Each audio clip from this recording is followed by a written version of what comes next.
extremidades da célula, ocorrendo a metáfase, que é todos os cromossomos homólogos na linha equatorial. Ocorre a fusão mitótica e esses centríolos eles puxam a partir do centrossomo do cromossomo para suas extremidades. Essa é a anáfase. Já na telófase, os cromossomos eles já estão nas extremidades, prontos para ocorrer o estrangulamento, que é a citocinese, formando duas células já na prófase. Podemos observar que existem dois pares de cromossomos nessas células finais. Essa é a meiose 1, reducional. Na meiose 2, as células que acabaram de ser divididas na prófase. Na intérfase, quando sai daquela fase da meiose 1 para entrar na meiose 2, que é a meiose equacional, aquela foi reducional e agora é equacional. A célula, cada uma, entra de novo na intérfase, se preparando para as outras fases. Na próxima fase, os centrossomos eles vão para as extremidades, ocorre a metáfase, que é os cromossomos na linha equatorial. Logo após metáfase, aí vem a anáfase,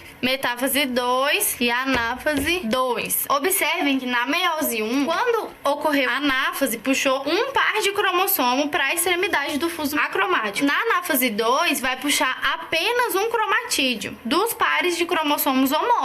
Então, geralmente isso ocorre nas células embrionárias e nas células sexuais. Vai ocorrer o estrangulamento, tá? Que é a citocinese. Aqui ocorre o estrangulamento do citoplasma. Vai ocorrer de novo o aparecimento dos núcleos e da membrana para formar aqui a telófase 2 e por último a prófase 2. Na telófase ocorre o estrangulamento do citoplasma e já na prófase já é a fase da célula tá pronta. Vamos observar essa imagem da prófase 2 com o resultado da intérfase, é a fase para entrar na meiose 2, mas antes de entrar na meiose 2, essa era a prófase 1. Observem que há um par de cromossomos homólogos. Já na prófase 2, há apenas um cromatídeo em todas as células que resultaram a meiose 2. Ela tem que ser reducional N. Já na prófase 1, ela é 2N e na meiose 2, ela é N. Lembrem nas aulas anteriores que para formar um indivíduo, para ser um zigoto,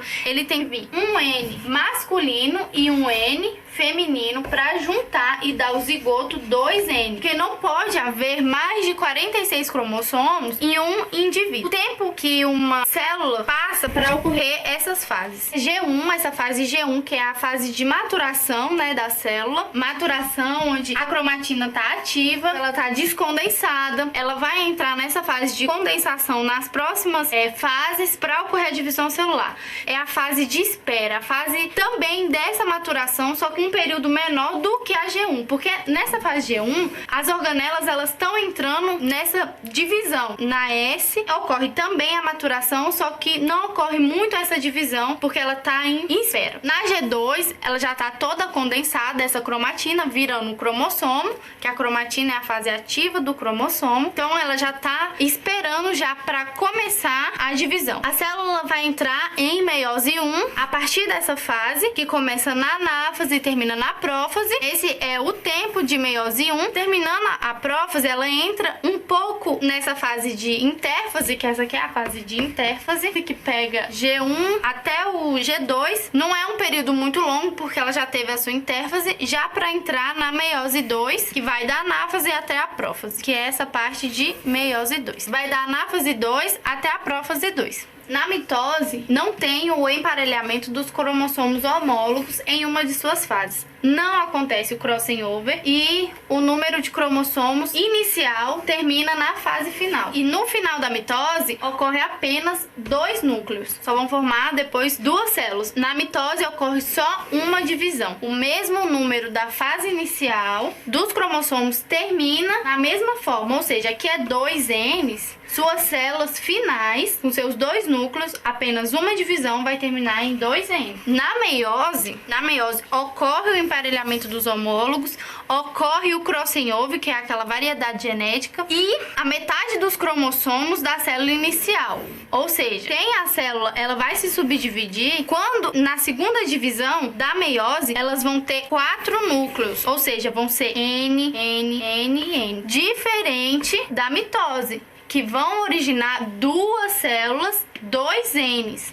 Na meiose vão se originar 4 células N, porque ela tem que ser reducional, que é essa divisão de meiose, ela só acontece em embriões e células reprodutivas. Estejam atentos. A diferença entre a metáfase 1 e a anáfase 1, na metáfase 1, os cromossomos eles ainda não estão reducionais. Vai ocorrer na meiose 1 essa redução. São 2 pares de cromossomos, um par de cromossomo, outro par de cromossomo. Na meiose 1, essa fase da metáfase 1, quando eles estão na linha equatorial.